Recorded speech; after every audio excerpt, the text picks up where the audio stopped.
Kita hidup di dunia yang sangat aneh. Ide bagus itu ada berteteran di mana-mana, tapi yang didengar cuma sedikit. Banyak orang punya pemikiran brilian, punya visi, punya gagasan besar, tapi karirnya biasanya mentok. Bisnisnya jalan di tempat, dan saat bicara, orang cuma ngangguk-ngangguk sopan, ya. Lalu setelah itu lupa. Masalahnya bukan pada idenya, masalahnya ada di cara menyampaikannya. Disinilah kebanyakan orang itu salah paham. Mereka kira komunikasi itu soal logika dan data.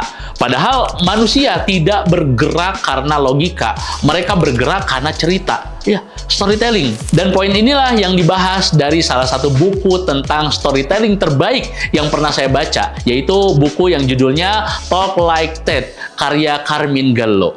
Buku ini menunjukkan bahwa storytelling adalah mata uang ide di abad ke-21. Dan sebelum lebih lanjut, kita perlu lurusin satu hal. Di buku Talk Like TED, TED bukan nama orang ya, ingat. TED adalah singkatan dari Technology, Entertainment, and Design. Sebuah platform global yang terkenal karena satu hal, presentasi singkat, padat, tapi bisa merubah cara orang berpikir. Nah, di panggung TED ini ada ilmuwan, ada pebisnis, aktivis, yang bahkan orang-orang biasa pun ada ya, yang idenya itu bisa didengar jutaan orang di seluruh dunia. Bukan karena mereka paling pintar, tapi karena mereka paling bisa bercerita.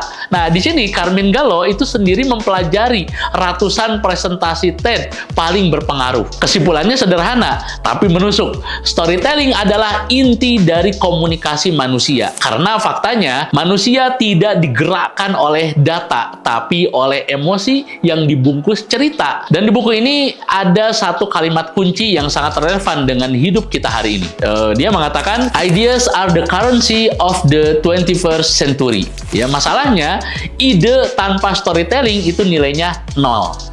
Di video ini kita akan bahas apa itu storytelling sebenarnya. Kenapa skill ini bisa menentukan apakah ide kamu itu hidup atau mati, dan bagaimana cara menerapkannya. Berdasarkan pelajaran paling penting dari panggung TED. Apa sih itu storytelling? Storytelling itu bukan sekedar cerita panjang lebar. Storytelling adalah cara menyampaikan ide melalui cerita agar pesan itu lebih mudah dipahami, dirasakan, dan diingat. Storytelling bisa berupa pengalaman pribadi, kisah orang lain, ilustrasi sederhana, analoginya kehidupan sehari-hari. Intinya itu satu, cerita adalah jembatan antara ide di kepala kita dengan hati di orang lain. Dan inilah yang ditekankan oleh Carmine Gallo. Storytelling adalah inti dari komunikasi. Tanpa cerita, ide hanya lewat di telinga. Dengan cerita, ide bisa tinggal di pikiran. Lalu, kenapa storytelling itu bisa sangat penting? Nah, menurut buku Talk Like TED,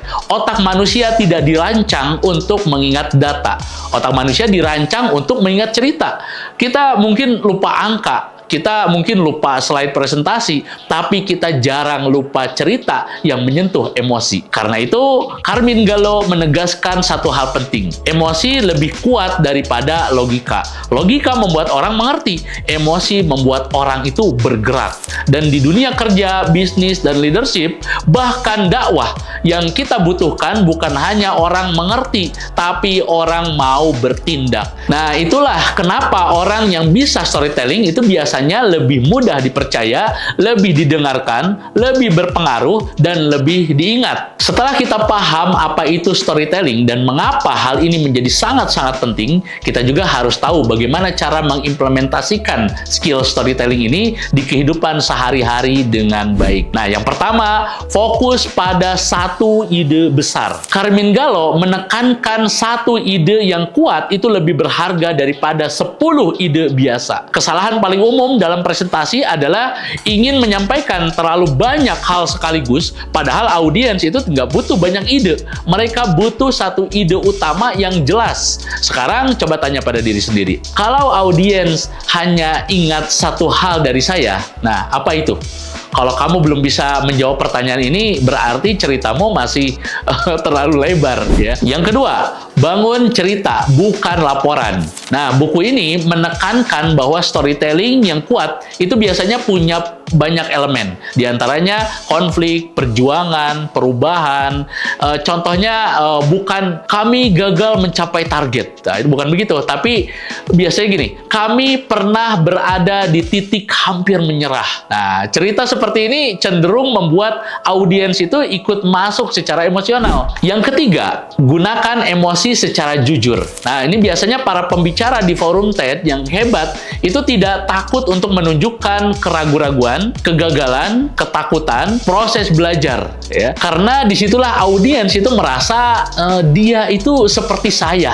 Nah, disitulah koneksi bisa terjadi tanpa kita sadari. Poin keempat, sederhanakan bahasa. Nah, di buku Talk Like TED menegaskan bahwa pembicara hebat bukan yang terdengar pintar, tapi yang membuat audiens itu justru merasa pintar. Gunakan bahasa sehari-hari, gunakan analogi sederhana, hindari istilah-istilah yang rumit, ya, yang tidak perlu, supaya audiens tahu apa yang sedang kita bahas dengan sudut pandang sesederhana mungkin. Walaupun persoalan yang sedang kita sampaikan adalah persoalan yang rumit. Nah, yang terakhir yang harus kalian ingat bahwa presentasi hebat itu bisa dipelajari. Nah, ini nih poin penting dari buku ini.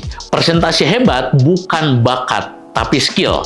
Para pembicara di forum TED mereka itu berlatih, mereka mengulang, mereka menyusun cerita, bahkan akhirnya mereka menyampaikannya. Artinya, siapapun bisa belajar storytelling, termasuk kamu. Dan di dalam buku Carmine Gallo ini merangkum semua dengan satu kalimat yang sangat kuat. Ideas are the currency of 21st century. Ide adalah mata uang zaman sekarang, dan storytelling adalah cara kita mengedarkan ide itu ke dunia. Pada akhirnya, storytelling bukan tentang menjadi pembicara yang hebat, tapi tentang membuat ide baikmu ini benar-benar sampai ke orang lain. Banyak orang punya ide-ide yang bagus, tapi hanya sedikit yang bisa menyampaikannya dengan cara yang menyentuh. Dan kabar baiknya, seperti yang diajarkan di buku Talk Like TED, skill ini bisa dipelajari, dilatih, dan ditingkatkan. Kalau hari ini kamu merasa ide-ide kamu ini sering tidak didengar, ya mungkin bukan idemu itu kurang, tapi ceritamu yang belum tepat. Terakhir, untuk kamu yang ingin order buku Talk Like TED ini, saya sudah sematkan ya di pembelian di kolom deskripsi. Silahkan dibeli, dipelajari, dan dipraktekkan. Dan kalau kamu ngerasa video ini bermanfaat, jangan lupa like, share video ini ke orang-orang terdekatmu. Dan jangan lupa subscribe channel Bumi Tauhid. Karena ke depan, kita akan terus membahas banyak soft skill penting tentang komunikasi, kepemimpinan, dan pengembangan diri agar kita bisa tumbuh sebagai pribadi yang lebih baik, lebih berdampak, dan lebih bernilai. Saya Rezali Harisman, sampai jumpa di video berikutnya.